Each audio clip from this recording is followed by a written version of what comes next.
వేసవిలో చలువ చేసే మామిడికాయ చారు సింపుల్‌గా ఎలా చేసుకోవాలో చూద్దాం. దీనికోసం ముందుగా ఒక కచ్చ మామిడికాయ, కొంచెం పుల్లగా, కొంచెం తియ్యగా ఉన్న మామిడికాయని తీసుకొని శుభ్రంగా కడిగి, ఇందులో కొన్ని వాటర్ పోసి, కుక్కర్‌లో ఒక 2, 3 విజిల్స్ వచ్చే వరకు ఉడికించుకోవాలి. ప్రెషర్ అంతా పోయాక మూత తీసి చూపిస్తున్నాను. చూడండి మామిడికాయలు ఎంత మంచిగా ఉడికాయో. ఇప్పుడు ఇలా ఉడికిన మామిడికాయలని చేత్తో మామిడికాయ గుజ్జంతా తీసుకోవాలి.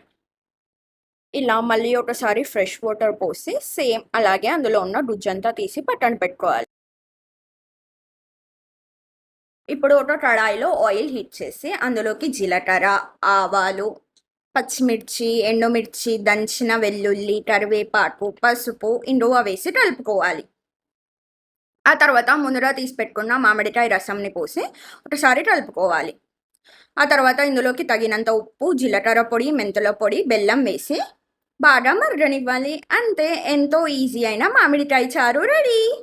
ఈ వేసవిలో మీరు కూడా ట్రై చేయండి.